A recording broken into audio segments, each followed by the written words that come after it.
What is up, everyone? It's Spooky Loops, and I hope you're having a fantastic day so far. If you're watching this video, I'm going to assume that you play Dead by Daylight. Now, this game is pretty straightforward. Survivors complete objectives, and killers try to stop that from happening.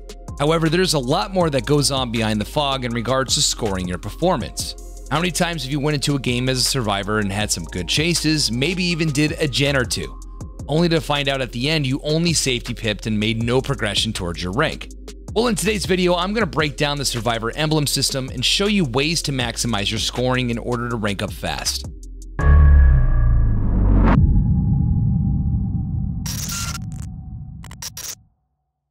So before we get into things you need to do, let's first talk about things you need to know. Every player that enters a trial in Dead by Daylight is scored individually based off of their performance. Your performance is graded across 4 categories: Lightbringer, Unbroken, Benevolent, and Evader, or more commonly known as Objectives, Survival, Altruism, and Boldness categories. Each category has their own unique point system and requires you to perform different tasks for each one. So at first glance, it seems rather simple. Do gens, help teammates, and try to survive. Easy enough, sure. But if you're looking to rank up fast and gain a shitload of blood points along the way, then this is where you need to pay attention. At the end of the match, each category is awarded an emblem based on how you performed during the game. The emblem system is awarded in 4 different qualities: bronze, silver, gold, and iridescent.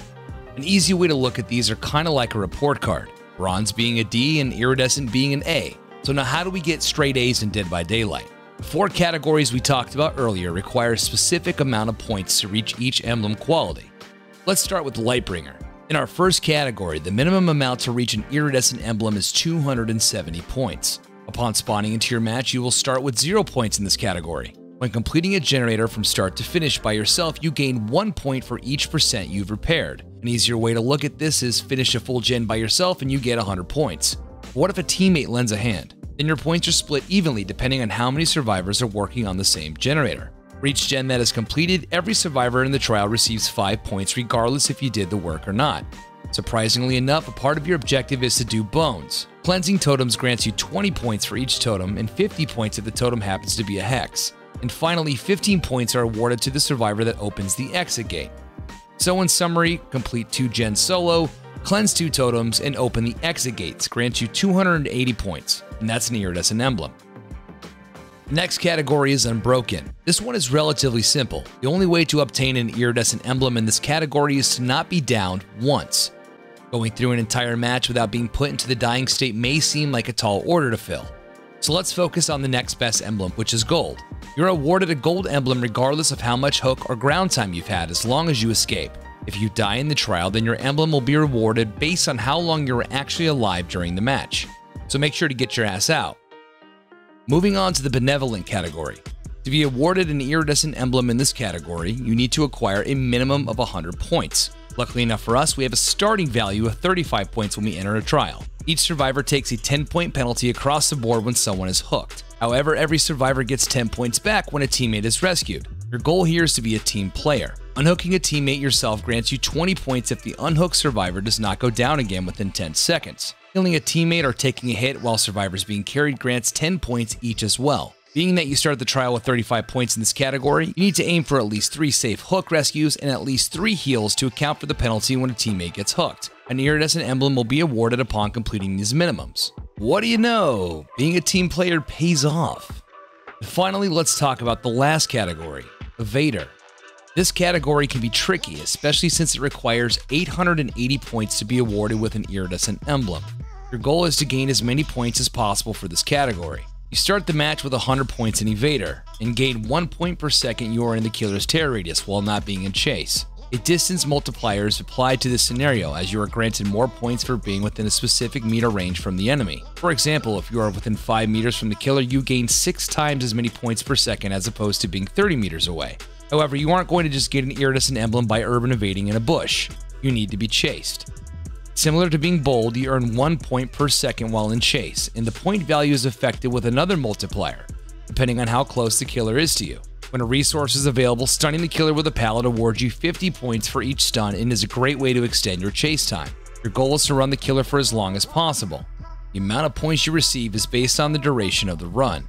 For example, if the chase lasted 60 plus seconds, then a multiplier is applied to reward you for the duration. However, losing the chase results in only earning half. In summary, keep the killer close, use pallets to extend your chase durations, and make sure to evade the chase successfully to maximize your points. Alright, now that we understand each of the 4 categories and how emblems are scored, let's talk about how we apply this towards pips and ranking up. Each emblem represents a different point scale. An example, each individual iridescent emblem represents 4 points, gold represents 3, and so on and so on. In order to double pip after each game, you need a minimum of 14 emblem points for every rank excluding red, in which the minimum requirement is 15. I know there's been a lot to take in, so let me simplify this for you. If you receive an iridescent emblem in each category that we discussed, you will receive 16 points, which will result in a double pip. Your goal is to aim for a minimum of 2 iridescent and 2 gold emblems within the 4 categories to be awarded with a double pip. This is a little bit different for red ranks because the minimum requirement is 15. So now that we understand the components of each category and how the emblem system translates into rank progress, let me show you a build that will help you along the way. For my first perk, I like to use Bond. This shows me the auras of all my teammates that are within 36 meters of me, giving me a better idea of what's going on around me. My next perk is Detective's Hunch. Whenever a generator is completed, the auras of all generators, chests, and totems are revealed to me for 10 seconds. This allows me to know where to head to next and to eliminate totems quickly. Remember, a huge part of the altruism category is ensuring that my teammates don't go down within 10 seconds after I unhook them. So that's why I run Borrowed Time. This perk protects the teammate with the endurance status effect for 12 seconds and always guarantees a safe rescue. And my last and final perk is Iron Will. Being that I want to hit all the multipliers in Evader, Iron Will silences all my grunts of pain, which helps me stay near the killer safely and helps me win chases. For the item, I like to bring a toolbox with double speed add-ons. Remember, the goal is to complete 2 gens solo, and this item will help me do that efficiently. A little disclaimer, these perks are not a requirement, so use whatever you feel comfortable with. This build is just something I found the most success in. Let's see it in action. Raccoon City Police Station. I'm on board for this. All right, let's find us a gen to work on, and let's get the heck out of here. All right, I'm gonna be working on the. Oh boy, that's a pig. I'm not too familiar with this map, so I don't know exactly where to go, but let's get some chase points in while we can. Looks like she's also lost. Okay. Well, let's go back over here, I suppose. I will admit the map does look great. Will admit it does.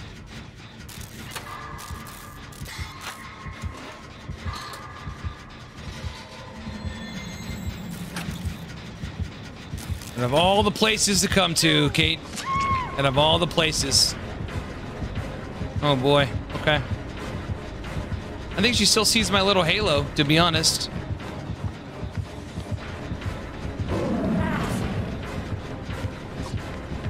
All right, we're still in Chaser.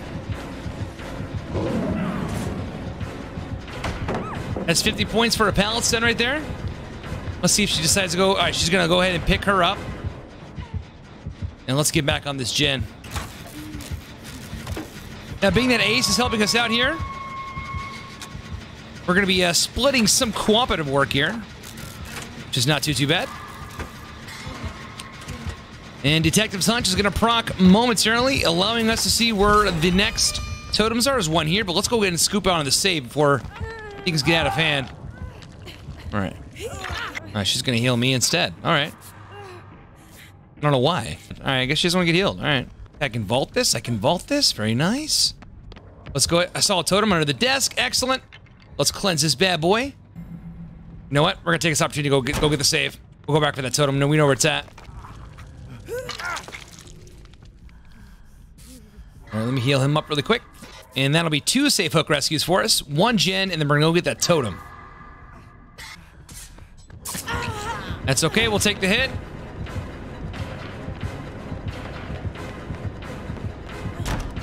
All right, we know there's 1 safe pallet over here. I'll see what she decides to do with it. We'll camp. No pallets done. No, we're in not a good spot here. Oh, actually, okay. Looks like we got out of there. Let's go get that totem. And we got a lot more of the objective to get done. We got to do some more gens here for us to get out of here. Now, remember, for each generator that's completed, the team passively gets points. 5 points for each gen that's completed, which is awesome. All right, there's one totem down. I'm going to head up here. And remember, the closer we are, we do pick up some boldness. See if Leon can help me out here. Thank you, thank you, thank you, thank you. All right, never mind. I would imagine that she's going to come right up here. Yep, she's right here. We got to figure out a way to go. Whoa, we don't want to be here. We're not in chase, but we are soaking up boldness. I'm going to go in for the save. I'm going to get working on this generator and keep my eyes peeled for this pig that could show up at any moment. Hopefully the ace is doing a gen. I'd hope so. That'd be nice if he was. Even though we're not in chase, we are still within the killer's terror radius. So these are all passive boldness points coming for us. Take a hit while he's on a hook. That's points for us there. Not a whole lot, but we'll take it. Now we gotta try to lose her. Can I go in for the save here? All right, we're gonna get a safe rescue with borrowed time. Let's get the hell out of here. I know she's probably nearby. All right, this is gonna be our third heal, and I believe that's our third safe rescue. We should be all good to go in the altruism category. One of the gens is complete. There is a totem up there, so let's go ahead and bang that one out. He has an active trap. You got things to do, Ace. Get out of here. Let's go ahead and get this totem. And then we should all be good on the totem game. She's giving her another trap while she's on death hook. Alrighty. Very interesting stuff. Now, we don't have any resources up here. The only pallet that was available is now broken. And I really don't know where to go. But we do have Iron Will, which is silencing all the grunts of pain, so we don't emit any sound whatsoever. But it looks like we're going to be A-okay. Detective Sunch is not also good for finding totems, also good for telling us where the next nearest generator is. And there's one right down there. Okay, let's go see. Let's go see if we can get a heal from Ace here. The good thing about running Bond, especially when running an RPD, is it makes finding where your teammates are very, very helpful.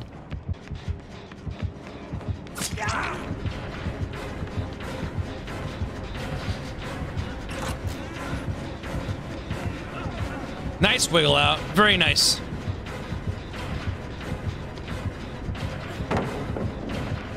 All right. Now we're in chase. We have not been hooked yet. We still have one pallet over here. Oh, no. I don't know where I'm going. This all seems pretty safe, right? Yeah. I'm so sorry. Run away.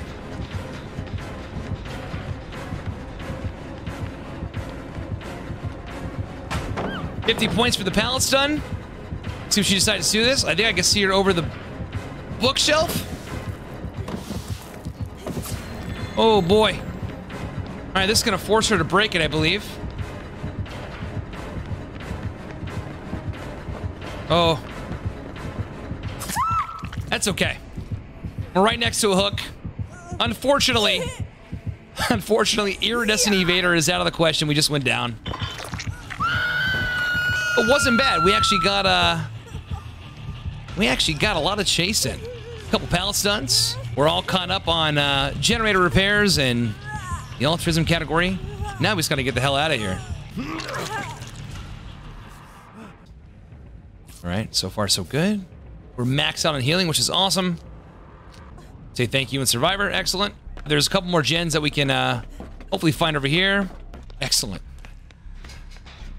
Thank goodness for us. Ace is running Prove Thyself. I don't know which way she could be coming from, to be honest. All I know is there's a hole in the ground, which we may have to use. Keep our eye out for the pig. Prove Thyself. Oh, no! Oh, no. I didn't know she could come from that way. Don't go down. Don't go down. Don't go down. Go finish the gen. Finish the gen, man. Oh, he could have popped it. He could have finished it. No. No. That's not good. That's okay. All right. Leon's got it done. Leon's got it done. Got an active trap. All right, Iron Will's got to come in clutch for us here.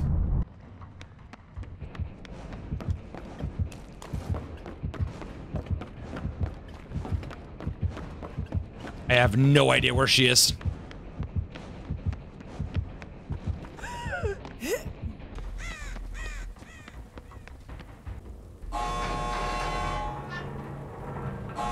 Okay, we got the exit gate. Hopefully Leon's able to get out of there. He's got an active trap, though. Come on, buddy. Okay, she's gonna push me out.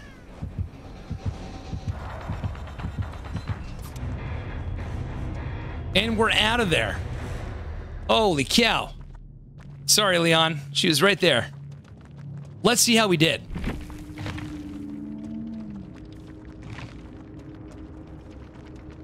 Okay. So we maxed out the objectives category. Almost maxed out survival. Altruism, we got maxed out as well in boldness. Let's take a look. Look at that. Iridescent emblems all the way across except for unbroken. Unbroken's very difficult. We went down once and that was the only thing holding us back from getting a perfect game there. But nonetheless, it definitely worked out. So there you have it. We went over each of the 4 scoring categories, shed some light on the emblem system, and created a better understanding of what tasks need to be done in order to rank up. If ranking up or getting blood points is your goal, applying this strategy every time will definitely get you to where you want to be. Now obviously you're only one person and you can't carry everyone. So if you're finding it hard to max out your categories, try teaming up with some friends. If you've made it this far, I want to say thank you and I appreciate you taking the time to watch this video. If you haven't subscribed yet, please consider doing so, and make sure to click that bell icon so you're notified next time a new video goes up. Leaving a like or a comment definitely helps boost the chances of this video getting shown to somebody else who can learn something. So even the smallest efforts on your end goes a long way. So what do you all think? What's your strategy when it comes to ranking up? I'd love to know down in the comments. If you ever want to watch me live, I stream full-time on Twitch every Saturday through Wednesday, starting at 6 p.m. PST. You can catch me at twitch.tv/SpookyLoops. Big shout out to my patrons for going the extra mile, and I'll see you on the next one.